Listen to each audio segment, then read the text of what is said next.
आप हैरान होंगे कि जो लूट इन लोगों ने मचाई, स्विमिंग पूल की जो नीचे की जो ज़मीन होती है उसके अंदर टाइलों की बजाय प्लास्टिक के कवर को पेंट किया हुआ था ताकि वो टाइल लगे।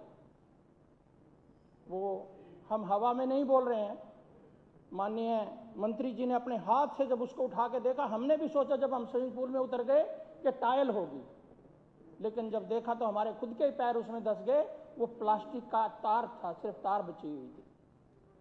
फिर हम दूसरे स्कूल में गए, दीवारों पे जो टाइल लगी होती है उसको तोड़ने के लिए या तो हथौड़े की, जो सीमेंट की टाइल होती है, या तो उसको तोड़ने के लिए हथौड़े की जरूरत होती है या कुछ और मेटल की जरूरत होती है।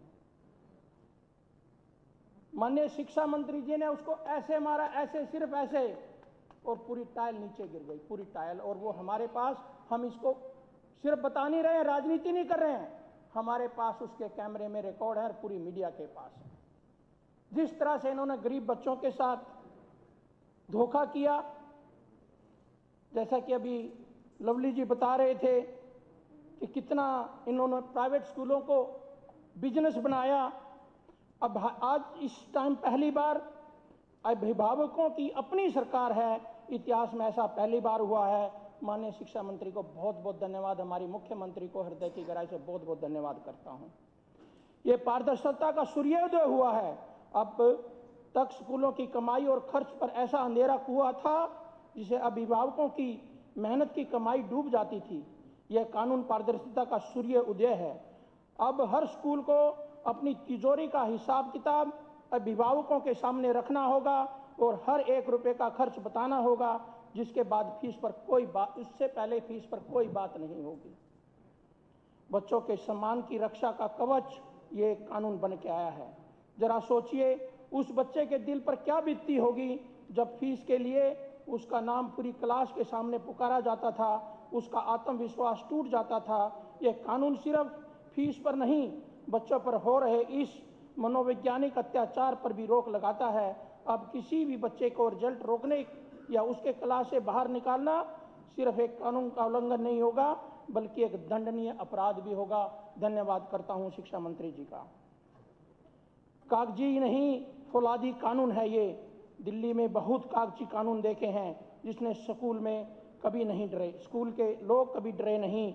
यह कानून फौलादी है, जिसके पास असली दांत हैं। नियम तोड़ने का 10 लाख तक का जुर्माना और बार बार गलती करने पर स्कूल प्रबंधन से छीन लिए जाने की ताकत इस कानून को इतना शक्तिशाली बनाती है कि कोई भी स्कूल अब इसकी मनमानी करने की से पहले 100 बार सोचेगा। न्याय का त्रिस्तरीय राजमार्ग है ये कानून। न्याय, चौहान साहब, यह कानून न्याय के लिए एक त्रिस्तरीय राजमार्ग बनाता है। अगर स्कूल स्तर पर अभिभावकों की बात नहीं सुनी जाती तो वो जिला की समिति के पास जा सकते हैं। अगर वहां भी समाधान नहीं मिला तो एक उच्च स्तरीय विशेषज्ञ समिति न्याय करेगी। अब कोई स्कूल भी यह कहकर नहीं बच सकता कि सुनवाई का कोई रास्ता नहीं है। माननीय अध्यक्ष जी, लूट में छिपे रास्तों पर ताला लग गया है। ये विविध शुल्क, वार्षिक शुल्क, विशेष गतिविधि शुल्क, इन नामों पर पिछली छूट लूट से कहीं छिपे हुए रास्ते थे। कानून इन सभी रास्तों पर ताला लगाता है।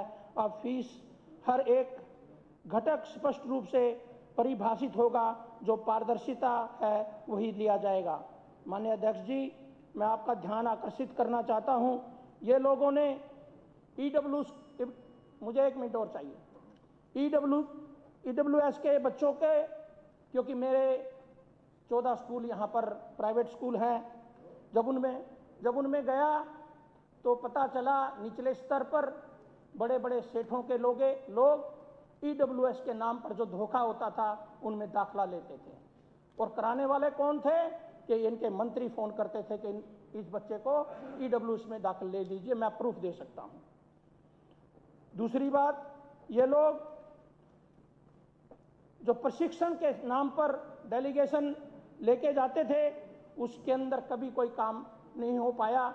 जैसा कि अभी हरीश जी ने बताया कि कितने बच्चों को ये बाहर लेके गए, एक एक बच्चों पर उनके ढकोसले करते रहे और उसके ऊपर 16 करोड़ रुपए जो उन्होंने खर्च किए, उसके लिए बहुत बड़ी शेम की बात है। उन अभिभावकों के लिए कितना दिल दुखा होगा कि उनके गाढ़ी कमाई से ये लोग स्कूलों पर नहीं अपनी एडवर्टाइजमेंट पर लगाते थे। ऐसा इनके ऊपर ऐसी गहरी कानूनी कार्रवाई करनी चाहिए और जनता को जवाब देना चाहिए। मैं पुनः मुख्यमंत्री जी का बहुत बहुत धन्यवाद करता हूं, शिक्षा मंत्री जी का बहुत बहुत धन्यवाद करता हूं, इन्होंने अच्छा कानून बनाया। और अध्यक्ष जी आपका भी बहुत बहुत धन्यवाद करता हूं, मुझे बोलने का मौका दिया। जय श्री राम। माननीय सदस्य श्री संजीव झा जी। बहुत बहुत धन्यवाद अध्यक्ष महोदय।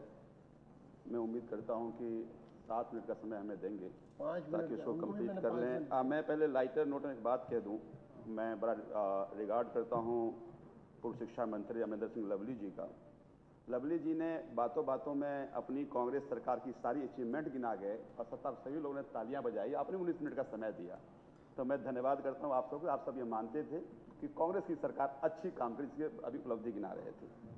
अब दूसरी बात, हाँ चलिए, बहुत बढ़िया, बहुत बढ़िया प्लीज। बहुत बढ़िया। अध्यक्ष महोदय, Delhi school education bill monsoon सत्र में आया है, अगस्त में आया है। अध्यक्ष जी, पूरे सदन को ज्ञात होगा कि जब सरकार बनी, सरकार बनते ही प्राइवेट स्कूल के फी अचानक बढ़ने लगे और पेरेंट्सों के बीच हाहाकार मचने लगा। पेरेंट्स जगह जगह प्रोटेस्ट करने लगे। मंत्री जी से मिले, कई विधायक से मिले, मुख्यमंत्री जी को ही मैंने देखा। मैं धन्यवाद करता हूं कि कुछ पेरेंट्स पहुंचे, उन्होंने डायरेक्ट फोन किया प्राइवेट स्कूल्स में। लेकिन इनके फोन करने के बावजूद प्राइवेट स्कूल किसी का ना सुना। जिन बच्चों के लिए फोन किया उन बच्चों को फी बढ़ने के कारण चूंकि फी नहीं दे पाए तो उसको अंदर स्कूल नहीं जाने दिया। ये अच्छी बात है कि आशीष सूद जी ने संज्ञान लिया और कहा कि हम इसकी ऑडिट कराएंगे और ऑडिट एसडीएम करेगा। मुझे लगा कि ये ऑडिट होगी और उसके बाद कार्रवाई होगी। एसडीएम की ऑडिट हुई, उस ऑडिट का रिपोर्ट क्या था किसी को पता नहीं चला। हमने जब रूल 131 में डॉक्यूमेंट मांगा तो इन्होंने कह दिया कि इसकी कोई जरूरत नहीं है। तो आखिर छुपाने का मकसद क्या है? दूसरी बात कि अभी उस समय में इन्होंने कहा कि हम विशेष सत्र बुलाएंगे, इस पे हम इंतजार कर रहे